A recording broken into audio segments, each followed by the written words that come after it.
Hello, friends, and welcome back to my part 6 and the final video in my mini series of detailing a minivan for the dealership. The goal for all 6 of these videos was to show you my system step by step and show you some shortcuts and how I deal with things, some of the challenges that I face, and all of that. The other reason is if you see this in action, there might be some things that you can take away from that and be able to improve your time management, and in the end that means more profitability. Just saying. Anyway, so today we're going to be working on the exterior. This is going to be the final.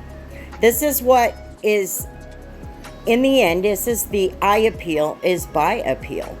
See, when the car is on the line, if the exterior looks good, somebody whose butt might be reserved for that driver's seat, they're going to see that car, and that's going to draw them to it, is what the exterior looks like.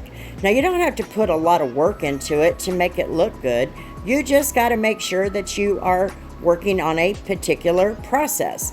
So let me give you my process, and then you might be able to take some things away. I will also explain some of my do's and don'ts. So the first thing you're going to want to do is check the windshields, front and back. Make sure all old decals are off of there. Make sure auction stickers are off of there, and get all of the adhesive off. Those things leave adhesive behind. Bug and tar remover will take care of that most generally. All you have to do is get a scraper, spray it on there, let it sit a minute, and usually it'll come right off. Sometimes you can use a steamer. If you got your steamer out, go ahead and use that. You can find different ways to remove that, even an eraser wheel.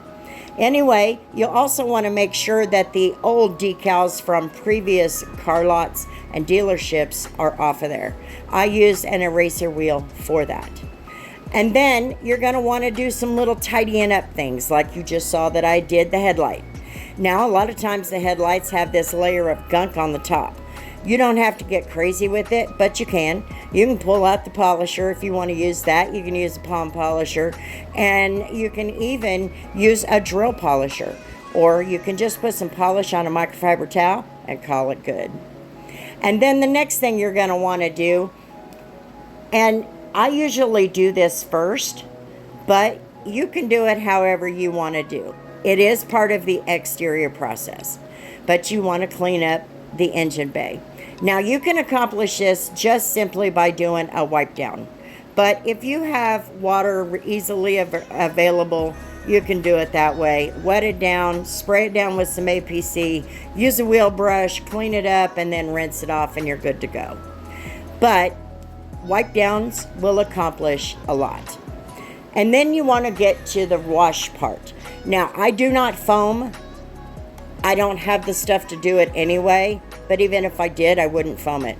It takes too much time and too much product, and it uses too much water. When you think about it, water and product has a cost as well as your time, I should say.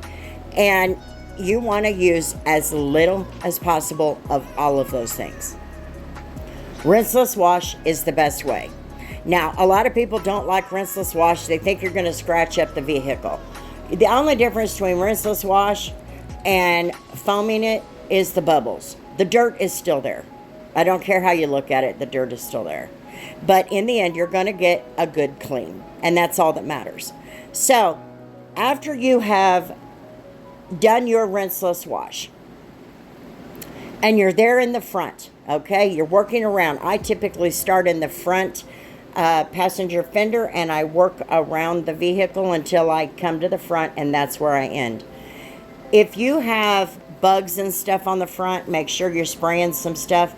I don't even care if it's Dark Fury, which some people will use, APC, bug and tar remover, it doesn't matter. Just make sure the front of that car looks as good as it can possibly look. Okay?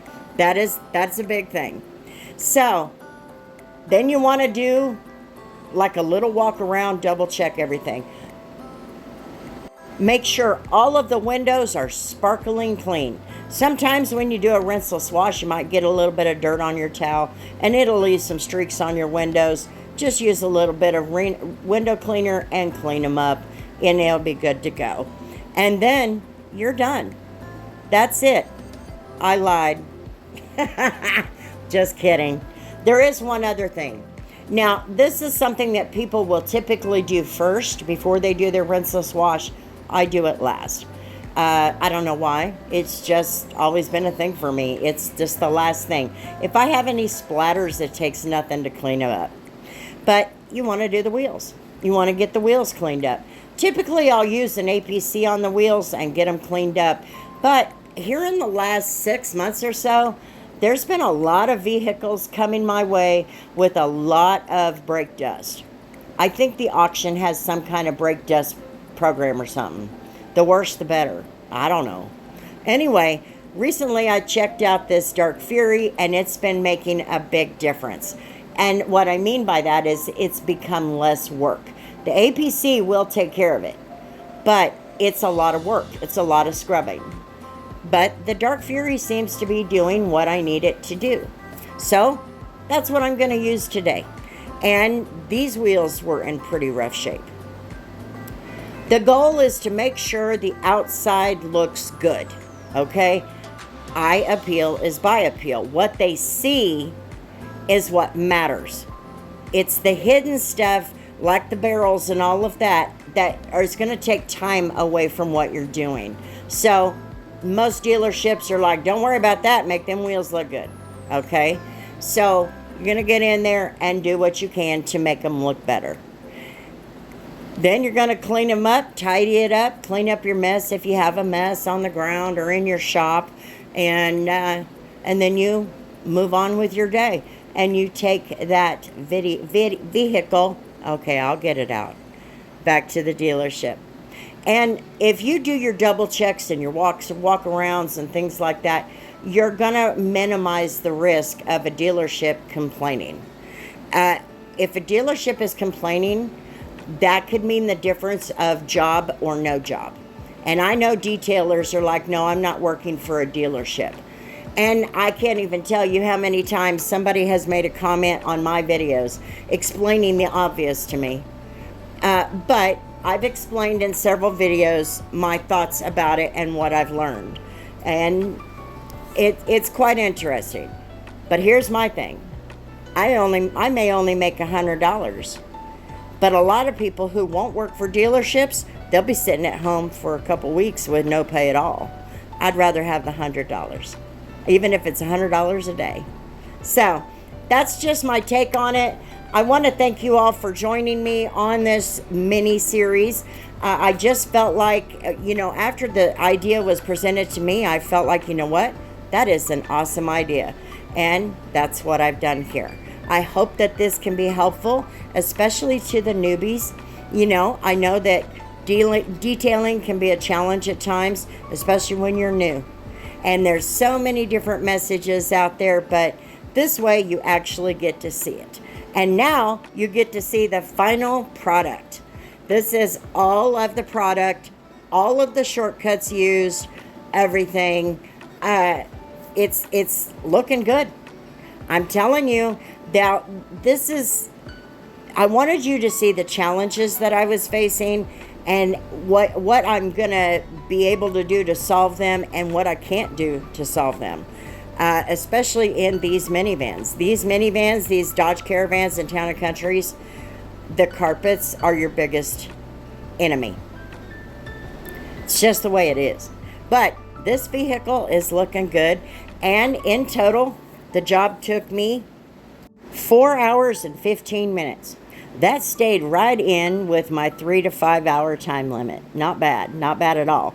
But I wouldn't have made it had I not taken the shortcuts and stuff. So always keep that in mind. Develop habits, healthy habits, that you can produce a decent quality. Now these stains, there's just literally nothing you can do about them. Nothing.